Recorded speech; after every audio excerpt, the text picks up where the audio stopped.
ನಮಸ್ಕಾರ ಸ್ನೇಹಿತರೆ, ನನ್ನ ಹೆಸರು ಅನಂತ್ ಕುಮಾರ್ ಅಂಗ್ರೋಳಿ ಅಂತ. ಮೊಟ್ಟ ಮೊದಲನೇದಾಗಿ ನನ್ನೆಲ್ಲ ನೆಚ್ಚಿನ ಮಿತ್ರರಿಗೂ ಸ್ವಾಗತವನ್ನ ಕೋರಕ್ ಬಯಸ್ತೀನಿ. ಅದೇ ರೀತಿ ಇವತ್ತು ಒಂದು ಒಳ್ಳೆ ವಿಚಾರದೊಂದಿಗೆ ನಾನು ನಿಮ್ಮ ಮುಂದೆ ಬಂದಿದ್ದೀನಿ ಸ್ನೇಹಿತರೆ. ಕೆಲವು ದಿನಗಳಿಂದ ನಾನು ವಿಡಿಯೋಗಳನ್ನ ಅಪ್ಲೋಡ್ ಮಾಡ್ತಾ ಇರ್ಲಿಲ್ಲ. ಅದಕ್ಕೋಸ್ಕರ ನನ್ನೆಲ್ಲ ನೆಚ್ಚಿನ ಮಿತ್ರರಲ್ಲಿ ಕ್ಷಮೆಯನ್ನ ಕೇಳ್ಕೊಳಕ್ ಇಷ್ಟಪಡ್ತೀನಿ. ಅದೇ ರೀತಿ ಇವತ್ತು ಒಂದು ಒಳ್ಳೆ ವಿಚಾರದೊಂದಿಗೆ ನಾನು ನಿಮ್ಮ ಮುಂದೆ ಬಂದಿದ್ದೀನಿ ಸ್ನೇಹಿತರೆ. ಒಂದು ಊರಲ್ಲಿ ಒಬ್ಬ ಶಿಲ್ಪಿ ಕಲೆಗಾರ ಇದ್ದ. ಅವನು ಒಂದು ಒಳ್ಳೆಯ ಕಲ್ಲುಗಳನ್ನ ತರ್ತಿದ್ದ, ಅದರಲ್ಲಿ ಮೂರ್ತಿ ಕೆತ್ತನೆಯನ್ನ ಮಾಡ್ತಾ ಇದ್ದ. ಅದೇ ರೀತಿ ಅವನ ಮದುವೆ ಆಗುತ್ತೆ. ಮದುವೆಯಾದ ತಕ್ಷಣ ಅವನಿಗೆ ಒಂದು ಮಗು ಆಗುತ್ತೆ.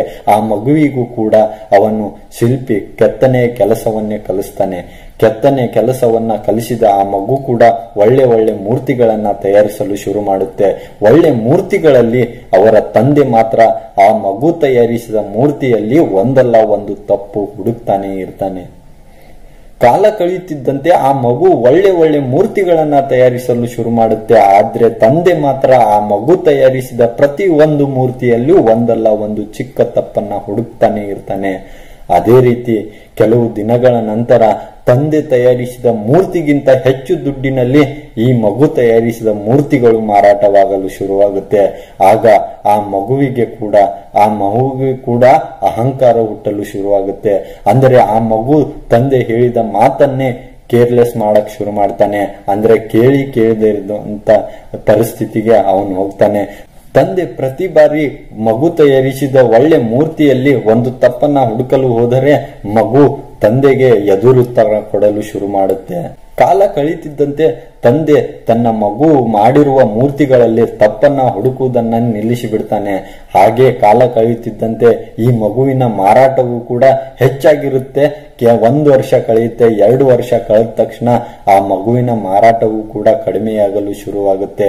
ಮಗು ತಯಾರಿಸಿದ ಮೂರ್ತಿಗಳಿಗೆ ಬೆಲೆ ಕಡಿಮೆಯಾಗಲು ಶುರುವಾಗುತ್ತೆ.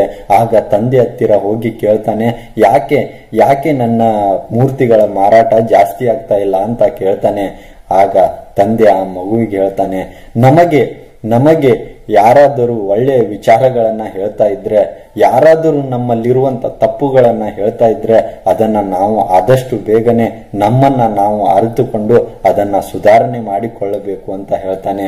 ಸ್ನೇಹಿತರೆ, ಈ ಕತೆ ಹೇಳುವ ಮುಖ್ಯ ಉದ್ದೇಶ ಏನಪ್ಪಾ ಅಂದ್ರೆ, ನಮ್ಮ ಜೀವನದಲ್ಲೂ ಕೂಡ ಅನೇಕ ಜನರು ನಮ್ಮ ತಪ್ಪುಗಳನ್ನ ಹೇಳ್ತಾ ಇರ್ತಾರೆ.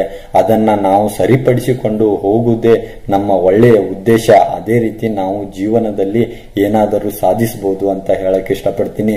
ಪ್ರತಿಯೊಬ್ಬರು ಕೆಟ್ಟದ್ದನ್ನ ಹೇಳ್ತಾರೆ ಅಂತ ಯಾವತ್ತೂ ವಿಚಾರ ಮಾಡಕ್ ಹೋಗ್ಬೇಡಿ. ಆ ಕೆಟ್ಟದ್ದನ್ನ ಹೇಳಿದನ್ನ ನಾವು ಅನುಸರಿಸಿಕೊಂಡು ಅದನ್ನ ಹೇಗೆ ಸುಧಾರಿಸಿಕೊಳ್ಳಬೇಕು ಎಂಬುದನ್ನು ಕೂಡ ನಾವು ಅರಿತುಕೊಂಡ್ರೆ ಒಳ್ಳೆಯದು ಅಂತ ಹೇಳಕ್ ಇಷ್ಟಪಡ್ತೀನಿ. ಅದಕ್ಕೋಸ್ಕರ ಹೇಳಕ್ ಇಷ್ಟಪಡ್ತೀನಿ ಸ್ನೇಹಿತರೆ, ನಾವು ಮಾಡುವಂತ ಪ್ರತಿ ಕೆಲಸದಲ್ಲಿ ಯಾರಾದರೂ ತಪ್ಪುಗಳನ್ನ ಹುಡುಕಿದರೆ ಆ ತಪ್ಪುಗಳನ್ನ ನಾವು ಸುಧಾರಣೆ ಮಾಡಿಕೊಳ್ಳಬೇಕೇ ಹೊರತು ಅವರ ಜೊತೆ ವಾದ ಮಾಡುವುದರಲ್ಲಿ ಏನು ಪ್ರಯೋಜನ ಇಲ್ಲ ಅಂತ ಹೇಳ್ತಾ ನನ್ನ ಮಾತುಗಳನ್ನ ಮುಗಿಸಕ್ಕೆ ಇಷ್ಟಪಡ್ತೀನಿ. ಅದೇ ರೀತಿ ಮುಂದೆ ಬರುವಂತ ವಿಡಿಯೋಗಳನ್ನ ನೋಡ್ಬೇಕು ಅಂತ ಇಷ್ಟ ಇದ್ರೆ ನನ್ನ ಚಾನೆಲ್ ಅನ್ನ ಸಬ್ಸ್ಕ್ರೈಬ್ ಮಾಡ್ಕೊಳ್ಳಿ. ಅದರ ಪಕ್ಕದಲ್ಲಿರುವಂತ ಬೆಲ್ ಐಕನ್ ಅನ್ನ ಒತ್ತಿ ಅಂತ ಹೇಳ್ತಾ ನನ್ನ ಮಾತುಗಳನ್ನ ಮುಗಿಸ್ತೀನಿ. ಜೈ ಹಿಂದ್, ಜೈ ಕನ್ನಡಾಂಬೆ.